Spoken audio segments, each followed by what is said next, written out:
My Lord. Come on now. Come on. Songwriter says that today is your day. You're next in line for a blessing today.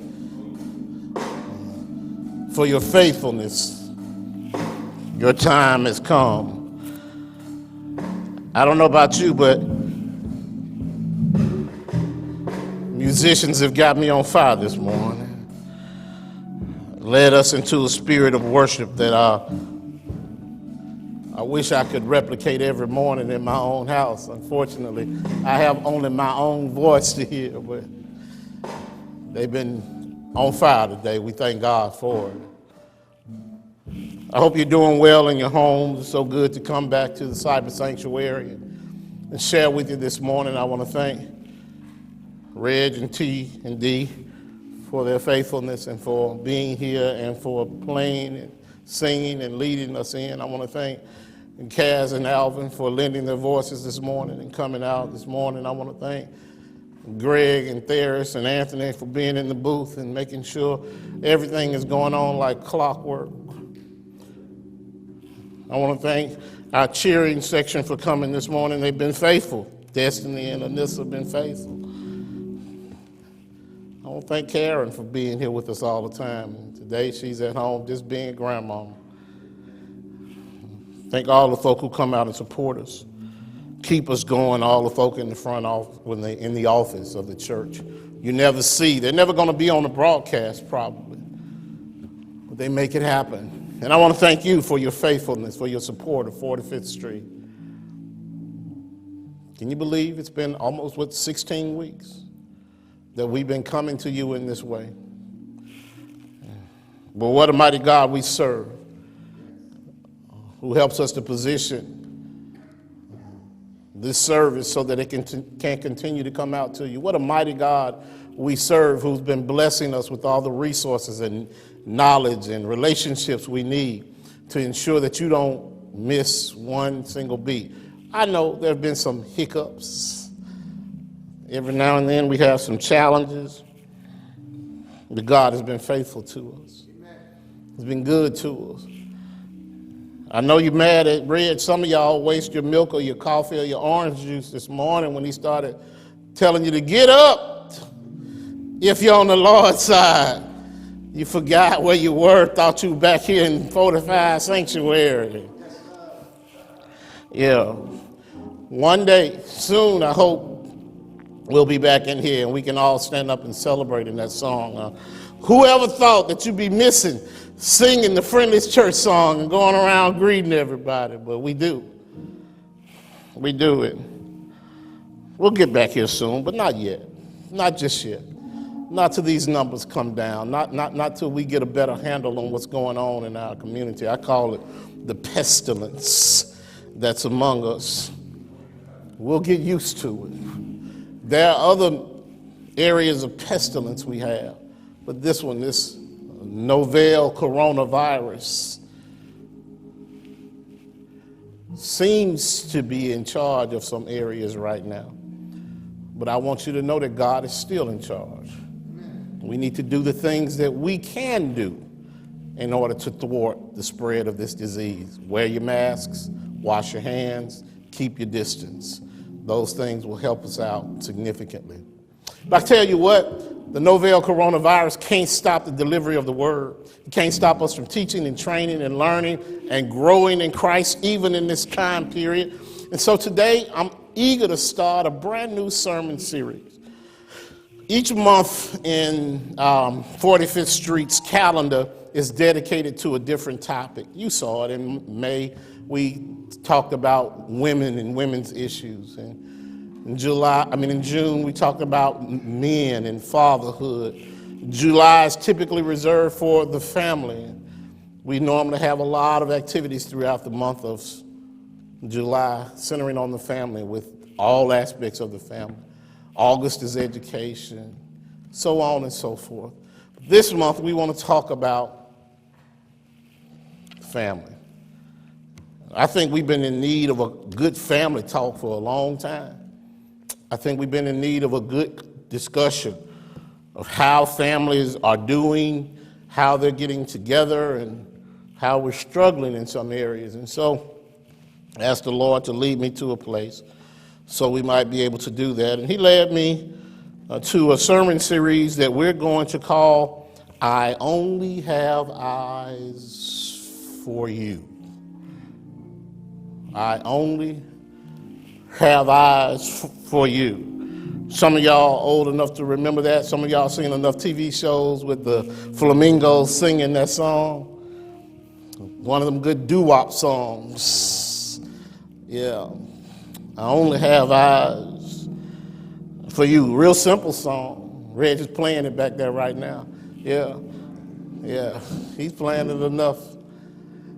Yeah, it's a simple song where a guy's falling in love with someone, and because the love is so overwhelming, nothing else in the world seems to be apparent. He says, are the stars out tonight? I don't know if it's cloudy or bright. Why? Because I only have eyes for you. He says he can't tell if he's walking in a crowd or if it's just the two of them, because they only see one another. Everybody knows that feeling, that floaty feeling of falling in love, being with someone you care about. If you don't know it, you're looking for it. You're struggling to find it. If you've had it, you're looking to find it again. It's just part of our human nature. And so the sermon series will go on for a few weeks. Got a few of the subjects lined up that I think are important when it comes to strengthening and renewing or rehabilitating, in some instances, some of our relationships. So I Only Have Eyes for You. It's a marriage rehab / renew series. I want to make us better. It's going to be more teachy than preachy. I can tell you that right now, because I want us to learn and grow from it. I'm going to reference several Bible verses, areas of the Bible that we can learn from. So you might want to take some notes while we go through this. Each week we'll have a different sermon theme, and the theme this week is going to be, it's going to sound funny, it's going to sound strange to you, but the theme this week is going to be simply crumbs. Crumbs. That's our sermon topic today. Crumbs. Crumbs. Crumbs. I believe it'll become more apparent to you as we move along.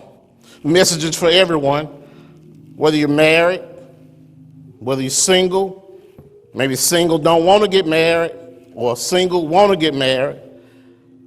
Two different things, two different thought processes. Whether you're divorced and okay with it, or divorced, maybe still hurting, but you want to get back into a relationship. You're still hurting, still struggling. It's messages for you too. Widow, want to start a new relationship. Widow, don't want to start a new relationship, but want to help strengthen other people through your experiences. We need to learn how to be supportive of one another, whatever the situation we find ourselves in, and stop castigating people because they are in a certain place. We need to learn how to strengthen one another because we all have experiences that are beneficial. At some point in life, if it hasn't already happened, you're going to fall in love. Maybe you remember that place where you were when you did fall in love. Falling in love has one significant requirement, Cass, and that's a pulse. That's all, just a pulse. Yeah, people fall in love. They do. It's a simple thing. You spend enough time mooning and longing for somebody, you can fall in love with them, particularly if it's requited, if it's returned. Sometimes it's unrequited. Sometimes the one you love doesn't love you back. Songwriter put it like this: it's so good loving somebody when somebody loves you back. Yeah. But another songwriter said, what a fool believes he sees. No wise man has the power to reason away. Yeah. Yeah, that's right. Another one said, I'll be a fool for love. Love is a special thing. When people pursue it, it seems like they throw all reason to the side. At last count, there were over 1,500 professional organizations that helped us deal with the topic of love. 1,500. The music industry is full of songs talking about falling in love. We could go on and on for days talking about the various aspects of love. Love is a hot commodity. We diminish it, however, when we don't treat it in its truest form. I believe the imperative in the Bible is love. It's the one concept that flows across all time, all centuries, all spans. In fact, it's because of love that God allows us to exist.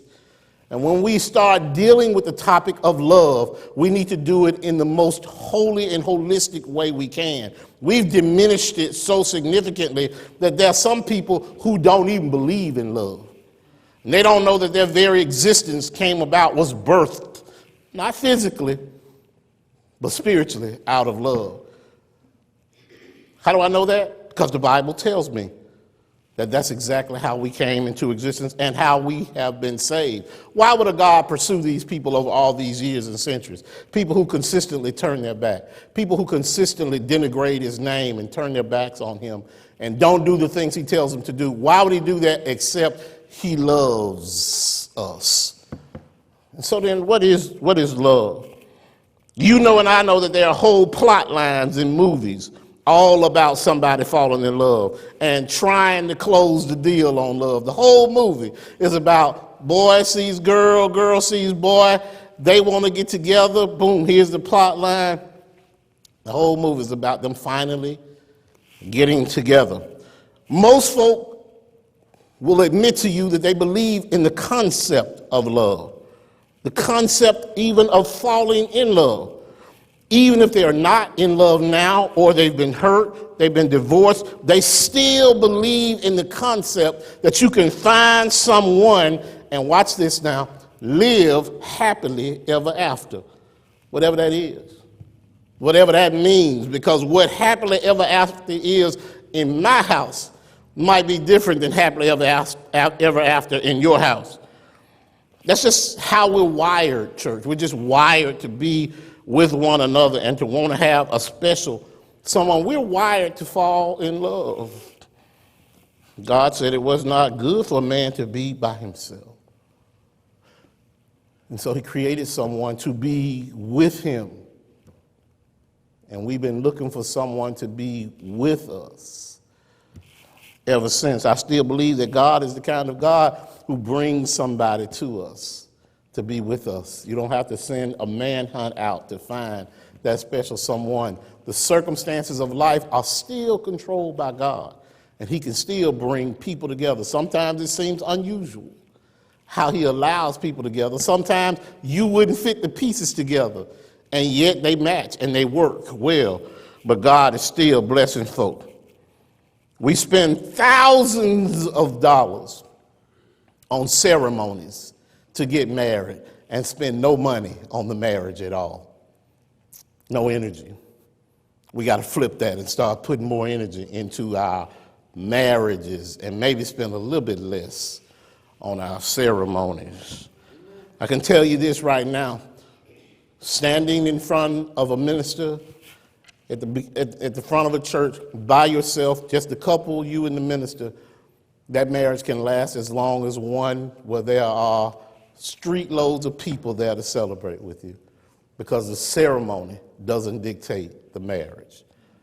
And so we're glad today to come and to share what I believe is going to be supportive of you growing and continuing to grow or getting to that place you need to be. The first thing you need to know is this. Most people have figured out clumsily how to fall in love, land. But most of them haven't figured out or are tragically under-equipped and ill-trained to actually stay in love land once they move in. Yeah, you figured out how to get in there, but you don't know how to stay there. That's the problem. John 13:34 says, "A new command I give you, love one another as I have loved you. so you must love one another. So I figured out how to move into love land, but how do I stay in love land? When I think back over the stories about love when I was growing up, Cass, I found one tragic flaw in all those stories. You watched them. You saw them on TV. You saw the knight pursuing the princess. You saw the man pursuing the woman. Story after story would go on and on, but there's a tragic flaw in all of them. Maybe they ran out of time in the movie and couldn't bring that next piece on board, or maybe there were too many pages in the book already, and so they had to stop it at a certain place. But all of them tragically stop at the wedding. Our favorite movie, everybody's sitting up here waiting right now on the famous Coming to America 2 movie. For all of the fun in the first movie, it stopped at the wedding ceremony. You and I both know that gives us an illogical opinion on what marriage is, because the assumption is that after the wedding ceremony, everybody's going to live a happily ever after story. That's the assumption from all of the books, all the movies, everything you know about. Just get me to the altar. In fact, that's a song. Just get me to the altar. And if I can get to the altar, I can close the deal and everything will be all right. Just let me close the deal on it. And you and I both know the implication is that the most difficult task is over once the I do's are said. There never, ever seems to be anything after that. There's never any scenes, Anthony, of Sleeping Beauty laying over there snoring after the wedding. There's never any scenes of the prince with a pot belly, or he can't get his armor on because he's grown a little bit. There's never any of those realistic scenes that show you exactly what happened after you get married. Everybody thinks you're going to walk around in this idyllic set, and I came to tell you right now that that's just not reality. That's not reality. Because those stories are fantasies, and they express an ideal, and unfortunately, too many folk have bought into the ideal. Can I say it? Most young guys don't think about their wedding day when they're growing up.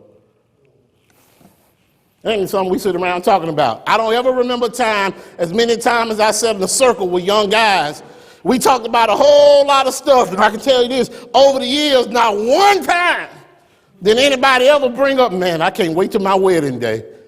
That never happens in a circle full of young men, but it always happens with young women. They plan their days. They plan who the prince is going to be. They identify them. They know what their wedding gown is going to look like, who their bridesmaids are going to be, where they're going to go on a trip. We're going to live in this house up on the hill. That's where me and my baby going to live. That's what they used to say all the time. Guys used to look at them like, what are you talking about? You see the problem already? Women go into marriage, girls go into marriage with an idyllic look on what it's supposed to be like, and sometimes guys just get tugged in. That's not to say they don't care about the concept of marriage. They simply don't show up with the same ideal or view toward marriage that the woman does, and that creates problems. I'll tell you why it creates problems as we go along. But Jesus does something radical in this verse. Bring you back to the Bible. In this verse I just read you, where he says, a new command I give you, love one another as I have loved you, so you must love one another. Watch this, Cass. Jesus takes this verse and he upends the normal way of thinking about love. He changes the whole concept. He changes it by making love not a noun, but a verb. He changes it. In other words, love is not a state you're in, it's a thing you do.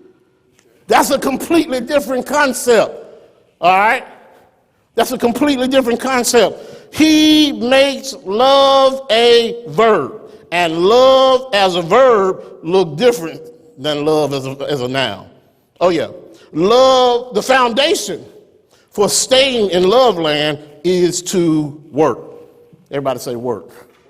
Yeah, the foundation for staying in love land means you got to do something. You can't just be there. There are no lazy folk in love land. If you're lazy in a marriage, you got problems. You got to do something to stay in love land. And in fact, one of the problems comes when one party is working real hard to stay in love land and the other person is doing nothing or not as much. In love land, love, L-O-V-E, is more than a feeling. Jesus shows us that love requires action. Can I make it plain? God loved us from the beginning. He loved us from the beginning. There's no doubt about that. But John 3:16 modifies, clarifies how much he loves us. He loved us so much that he was willing to do something for us. And what he did was give us the ultimate that he had. He worked harder than anybody could work for us by giving us the best that he had. Showed us that love is love in action. He could have sat there in heaven and loved us still, but he loved us enough to give us, do something, work for us. And that is get us back into a right relationship with us, with him. And that's how much he loved us. The question is, what are you willing to do for love?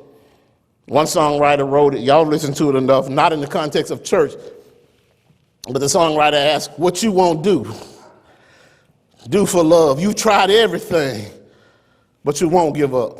In my world, only you. Come on, y'all know the song. I don't have to keep going. Make me do for love what I would not do. Love means you got to do something for your loved one. The Bible also tells us how we get into this state. I believe in the sanctity and the beauty of marriage. I believe in it. I don't believe it should be diminished at all. I think it's important that people get married. I believe it's important that people commit to one another. And when you do that, there is a conscious action being taken. You're not just going through the motions. Genesis 2:24 says, that is why a man leaves his father and mother and is united to his wife, and they become one flesh. There's a blueprint there on what happens when you get married, because a lot of people have this messed up. I got some mamas out there who think they're going to always be the number one woman in their son's eyes. I can tell you right now, that's a flunk from the very beginning. How you going to be number one in your son's eyes and your husband's eyes too? That's a problem already. All right? Just as you want to be number one in your husband's eyes, so too must your son's wife be number one in his eyes. But that requires two things, understanding this concept. You have to intentionally leave and consciously weave yourself. Intentionally leave. That means when you get married, you have to intentionally leave your mom and dad's house. You got to leave there. You got to leave the umbrella of protection that comes from them and strike out on your own. Does that mean you can't every now and dip in under the umbrella of mom and daddy? Maybe get some benefit? That doesn't mean that. It means you have to go and establish your own homestead. Establish your own home. And it also means you have to consciously weave yourself. Weave. You know what weaving is. Everybody know what weave is these days. You have to consciously weave yourself. I don't care if you staple it, glue it, whatever you do, braid it, whatever you do, tack it down any kind of way, but you got to weave yourself into your spouse's life. You can't live two separate lives. It can't be your family and my family. It becomes our family. That's right. You belong to all the crazy folk in your family, your spouse's family world too. You belong to them. You can't sit back as if you don't belong to them. Let me tell you why, because that creates division. If you're not consciously weaving yourself into his world or her world, then you're never going to accept the relationships as they are. This is hard. This is hard because can I tell you this? Everybody's not going to like you. But like is not the imperative. Love is. Love is the imperative. And you don't like everything your spouse does, but you love them. You've got to put yourself in a place where you are dealing intentionally with your spouse's family. You've got to put yourself in a higher place where you understand exactly where they come from and help them deal with the circumstances of their relationship. Can I tell you this? The Bible says you have to pursue with hard devotion. Yeah. Becoming one flesh means you got to work at it. That's work, didn't I tell you? You got to work in love land. That means you have to try to aim for, continue to work for unity and intimacy. Intimacy, people always think intimacy is sexual, and there is sexuality in intimacy. But intimacy simply means to know. To know. You got to know them. When you're intimate with someone, you got to know them. You got to understand them. You got to seek to understand why they jump in their sleep at night. What's going on with them? You got to seek to understand why don't they ever want to be in a room with the lights completely out. You got to seek to understand what is it about not talking to this certain uncle that stops them from calling. You got to learn what's going on with your folk. That's intimacy. You got to understand why don't they get along with their dad? Why is their mama hovering so much? That's part of learning and knowing and intentionally weaving. And watch this now. Not only do you have to learn this about them, you have to let them learn that about you, which means you got to open up. But the only way you can do that is if there is intimacy. The truth of the matter is, Karen knows things about me that I'm sure nobody else will ever know, because that's part of our relationship. That's how we grow. That's how we grow. There's not even anything that should be a part of public consumption. It's just how we appreciate and understand one another. And the same thing is true of you. Nobody needs to know all your business. You shouldn't have anybody who you can sit down and say, oh, they know everything about me, if it ain't your spouse or whoever you're involved in a relationship. No. Your sister should know everything about you and your husband relationship. No, that's too much for her to know. That's too much knowledge for them to have, because it gives them an upper hand over someone they have no obligation to. They can look at them down their nose in judgment because they know something about you. I got something on you. That's too much knowledge for them. Stop trying to be so cool that you're killing your relationship. Stop talking about all that with them. It is ruinous to your relationship. Two reasons why people struggle when it comes to intentionally leaving and consciously weaving. First of all, familiarity. Men are more guilty of this than women. We get too comfortable in our marriage too soon. As soon as we get there, we here now. Like I said, pursuit is over, sign the deal. But the truth of the matter is, you have to struggle to be known by your spouse. That means you got to talk to them. Communication is the key in a relationship. Communication is so important. When you don't have communication, it's like a stopped up drain. Nothing good comes out of it. There has to be a constant flow of communication. The water's got to be running to stay fresh. When you stop communicating, you may as well have plugged the drain and just let the pool fill up. And it's sooner or later, it's going to get bad. Bad. You've got to let the communication continue to flow. But in order to do that, you got to be open. You got to be vulnerable. Can I tell you this too? The reason why we call this sermon Crumbs is because too soon in our relationship, we satisfy ourselves with just crumbs when it comes to dealing with one another. What does that mean, Reverend Sparks? Every day God gives us let's just say this, a slice of cake. Y'all got to bear with me today. I'm going to stay here a minute. Gives us a slice of cake.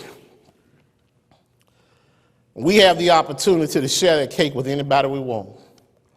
But most of the time, we take most of that slice of cake and eat it for ourselves. Let's just say cake is analogous with time. And we eat it all ourselves. We don't share it with anybody. We think God just blesses us with that. But the truth of the matter, who you choose to share that cake with is beneficial. And every day when you get married, you've chosen to share that cake with somebody special. But usually we go out and we give a certain amount of it to our job. We give a certain amount of it to our folk on the job. We talk more to some folk in our job than we do our spouses sometimes. We share more of our cake with them. We don't reserve any for our children. And at the end of the day, we come home and all that's left for us to share with our spouse is a few little crumbs. And that becomes our relationship. And we repeat that day after day. They're never getting any substantive part of our cake. We're never sharing that slice with them at all. Even though if the Lord blesses us, we're going to get another slice the next morning. His mercies are new every day. But we don't share that time, that cake with anyone else. Can I tell you, deciding to share your cake, your time with someone is the best gift you can give them. And we're all guilty of it. I stand here convicted that I have not been sharing my cake like I should. I've been giving my cake to too many other places. Too much time spent on things that don't give as good a reward or a good return as a relationship does. And this is the sad thing. Some families, some spouses have become experts at dealing with crumbs. They figured out how to make crumbs feel like a life. Can I tell you, in the end, it's just crumbs. And the only way you realize you're just getting crumbs is one day you might get a bigger piece of it. And then you realize just how much you've been missing. Yeah, that's what happens. We start giving people just the end of our day, just the dredges of our day, just a small portion of our day, just a small portion of us, just the crumbs of life is what we make into a relationship. And guess what happens? When you've been married for a long time or together for a long time and all you're used to doing is giving your spouse crumbs, when all those other activities like work or the children get grown or you at home for any period of time, you don't know how to share your cake with them.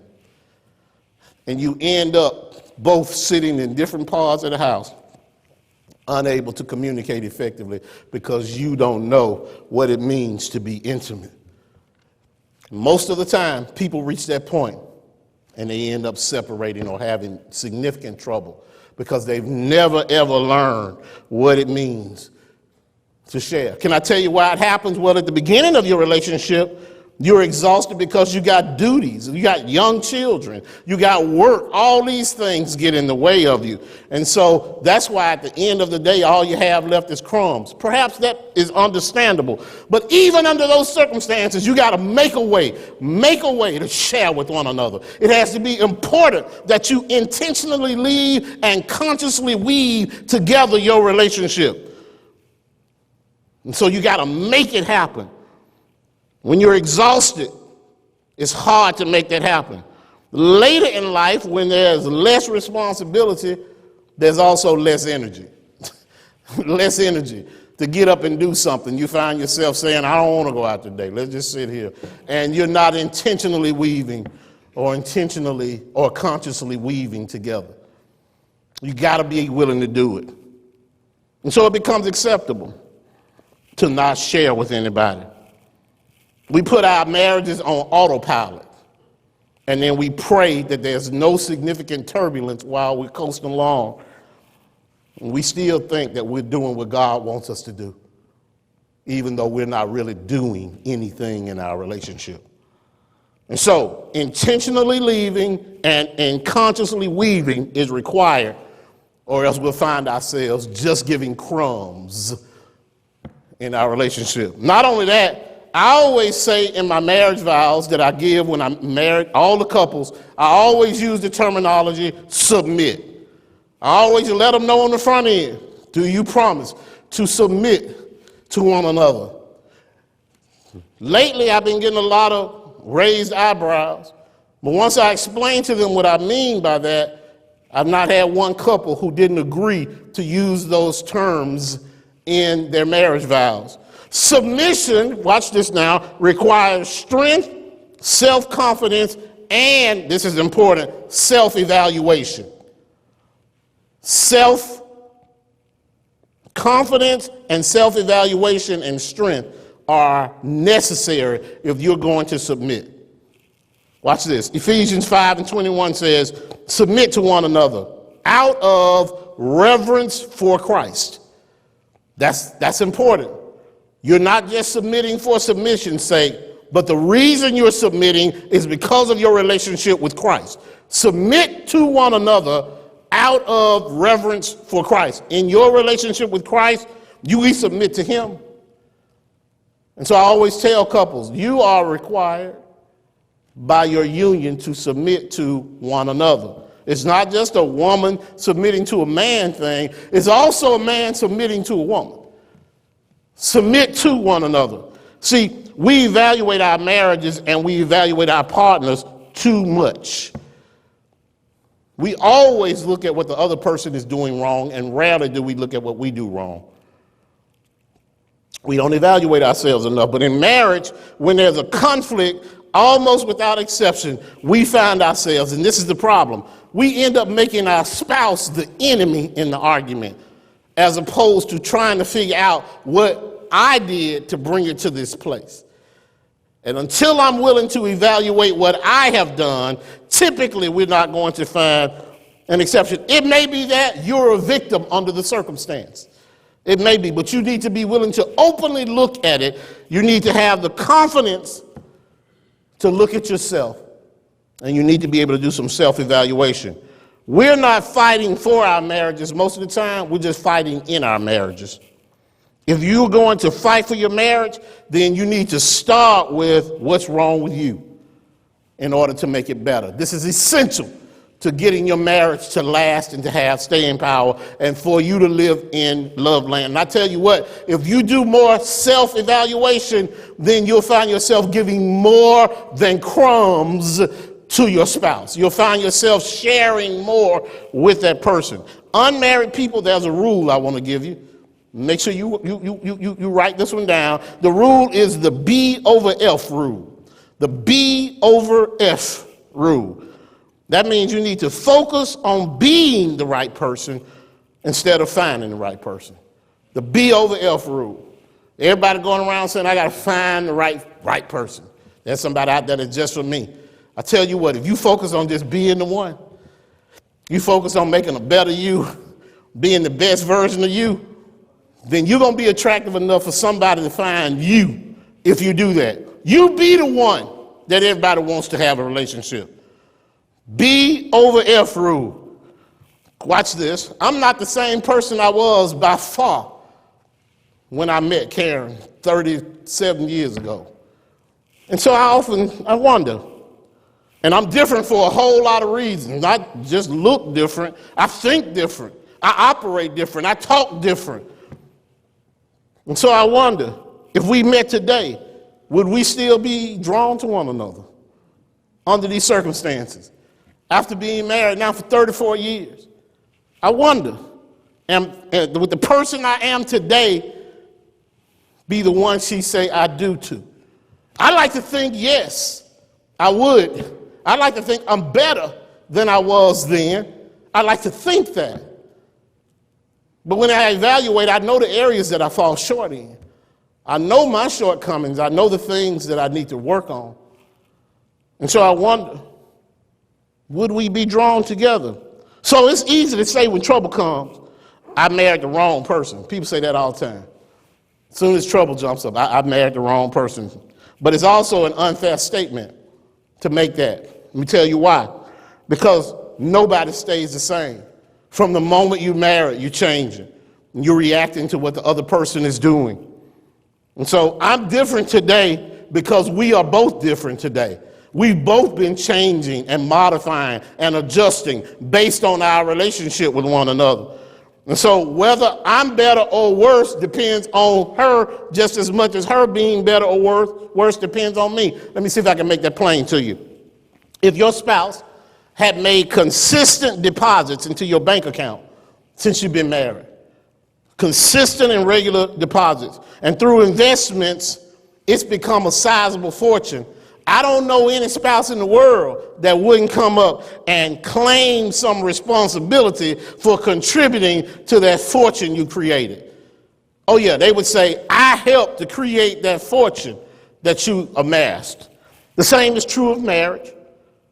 If he or she has regularly deposited into your growth, into your self-esteem, and that results in you being a wonderful spouse, a better person, more successful at what you do, why shouldn't that spouse also claim some responsibility for that?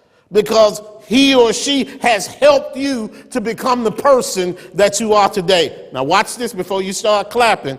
The same thing is true. If instead of making deposits into your account, suppose all they do every day is draw off your account. Suppose they draw you down to a negative balance every day. Suppose they reduce your self-esteem down to nothing every day. Then they wonder why 10, 15 years after they married, you not the same person I first married. Is it because you call me nothing every day? Is it because you mistreat me every day? Is it because you take everything I got every day?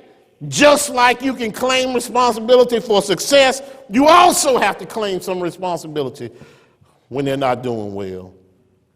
That's simply part of being in a relationship with another person. My marriage or your future marriage needs to focus on this. Now watch this. You're not gonna be happy with me on this. Your marriage or your future marriage needs to focus on your obligations to your family and not simply your objectives to your future. Don't get mad at me on that. We're going to talk about that as we go through these next lessons. I'm going to say it one more time for you. Say it one more time. Your marriage or your future marriage needs to focus on your obligations to your family and not simply your objectives to your future. Yeah. Now, all this depends on your definition of having it all. What does it mean to have it all? You're going to have to refine that definition. And so, those of you who understand now that being in a relationship means you've got to figure out how to give the other person more than the crumbs of the day, more than the crumbs you have left over in your relationship, it means more than you giving them the ends of the day. Let me say the dregs of the day. It means more than that. It means you have to intentionally give them a significant part of you. You have to talk to them about who you are. You have to reveal to them who you are. In fact, in order for you to reveal to them who you are, most of the time we got to reveal to ourselves who we are. Before we can share that, we have to be intimate with them. So we have to intentionally leave and consciously weave ourselves with them. We have to submit ourselves.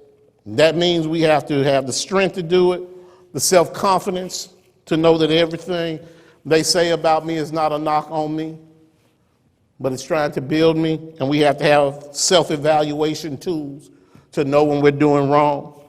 Don't forget the B over F rule. And last but not least, you got to consistently connect with Christ. Oh yeah, if you want to be growing in Christ, then you need to be growing in Christ. If you want your relationship to be growing in Christ, if you want Christ to bless you and to deal with your circumstances, then you need to invite him in. Let him be the unseen guest at every dinner table, in every conversation. You need to talk to one another like Christ is there. You need to set rules on when you argue so you can't call each other anything and denigrate one another. You need to do all these things, and you do that if you consistently connect with Christ. Choose to receive love from Christ so you can return love in your marriage. Watch this now. Choose to receive love from Christ so that you can return that love in your marriage.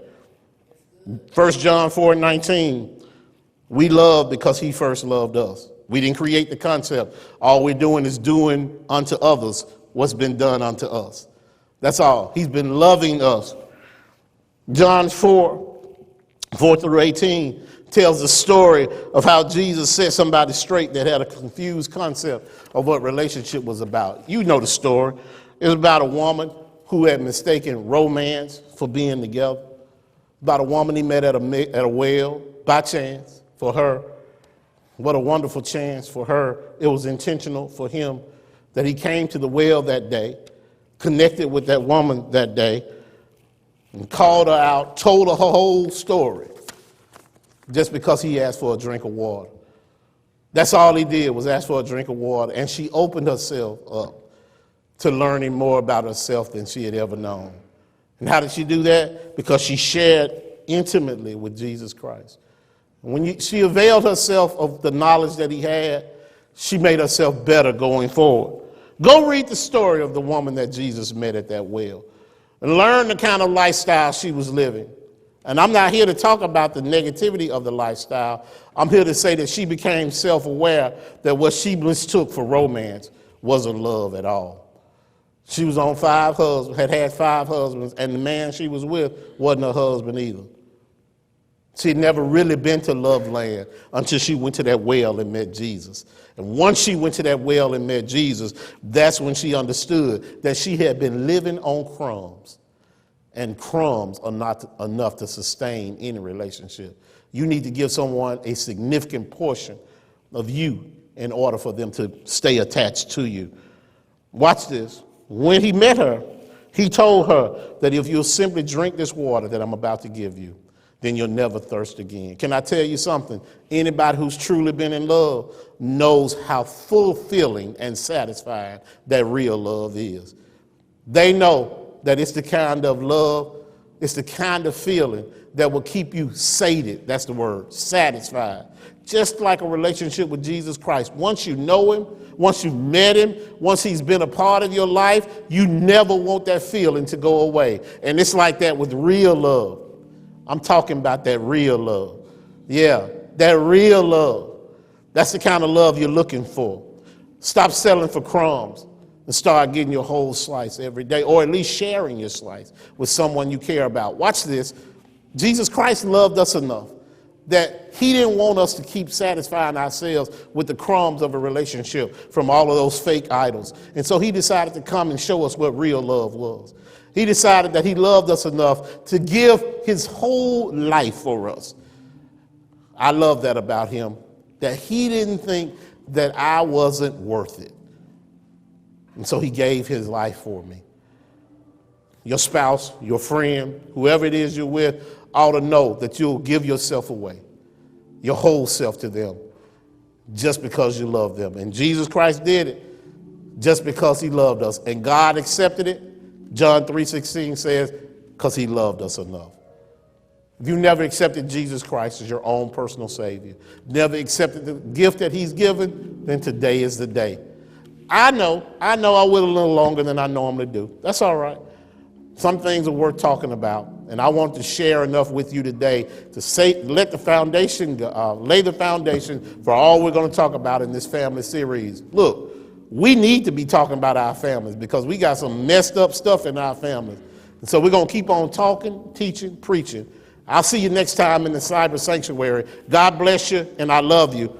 It's great to see you today. Take care.